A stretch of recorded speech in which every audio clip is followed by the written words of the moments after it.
నేను కూడా చూసాను, ఒక రైతు విదేశీల నుంచి వచ్చాడు, మనవాడే, ఎన్ఆర్ఐస్ అంటున్నారు కదా, పందెం పళ్ళతో పళ్ళు తోముకుంటున్నాడు, వేప పళ్ళతో తోముకుంటుంటే ఏంటిచ్చి ఆ వేప పళ్ళతో తోముకోవడం చక్క బ్రష్ పేస్ట్ వాడుకోవచ్చు కదా అని వెక్కిరింతగా మాట్లాడాడు. పల్లెటూరు నుంచి ఒకప్పుడు వెళ్ళినవాడే. వెంటనే ఆయన ఏం చెప్పాడు, చూడు బాబు, నువ్వు తోముకుంటుంటే బ్రష్ పేస్ట్ వేరుగా ఉంటుంది, ఈ పందెం పళ్ళ పేస్టు బ్రష్ రెండు కలిసే ఉంటాయి, పైగా దీంతో తోముకుంటూ ఉంటే జేమ్స్ రావు, పైగా రక్తస్రావం కనుక జరిగితే ఈ వేప పళ్ళలోని ఔషధ గుణ రక్తాన్ని ఆపేస్తుంది, ఇది మా భారతీయతలో ఉన్నది.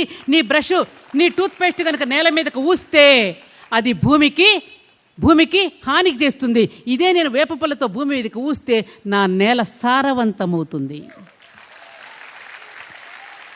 అలాగే ఇంకొకడు విదేశీయుడు వచ్చాడు, భోజనాలు చేస్తున్న వేళ పాపం చేత్తో కలుపుకుని ముద్దలు తింటున్నాడు ఒక ఆయన.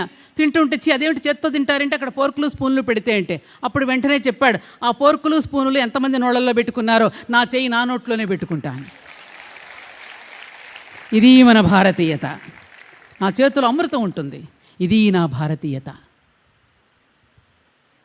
ఇలా మనంగానే ఉందాం.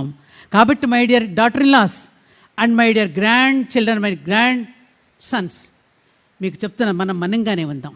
మీరు ఏ విధంగా ఉన్నా భారతీయతను కోల్పోకుండా ఉన్నప్పుడు మిమ్మల్ని ఏమైనా అప్పలమ్మలా ఉన్నామనో ఇంకొకలాగా ఉన్నామంటే మీరు ధైర్యంగా ఏం నేనుగానే ఉంటా అనండి. వాళ్ళెవరో వెక్కిరిస్తున్నారని ఆత్మ న్యూనతకు మీరు లోను కాకండి.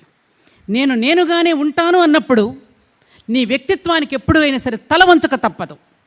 నీ వ్యక్తిత్వాన్ని, నన్ను కూడా ఈ మధ్యన ఒకళ్ళు అడిగారు, సత్యవాణి గారు అందరూ 80 ఏళ్ళు వచ్చినా కూడా తలకు రంగేసుకుంటున్నారు, మీరెందుకు రంగేసుకోలేదని నన్ను అడిగారు ఫ్రెండ్స్. వెంటనే నేను చెప్పాను, ఆకర్షించడం అనేటటువంటిది వ్యక్తి లోపల ఉన్న స్వార్థాన్ని సూచిస్తుంది, ఆరాధించడం అనేటటువంటిది వ్యక్తి లోపల ఉన్నటువంటి వెలుగును సూచిస్తుంది, పరమార్థాన్ని సూచిస్తుంది. కాబట్టి ఇందాక వచ్చినప్పుడు చెప్తున్నారు, ఆ ఆకర్షణలో తాత్కాలికం. నీ వ్యక్తిత్వం ఏదైతే ఉన్నదో ఆ వ్యక్తిత్వమే నిన్ను గౌరవింపజేస్తుంది, నేను గౌరవనీయులైన స్థానంలో నిన్ను నిలబెడుతుంది.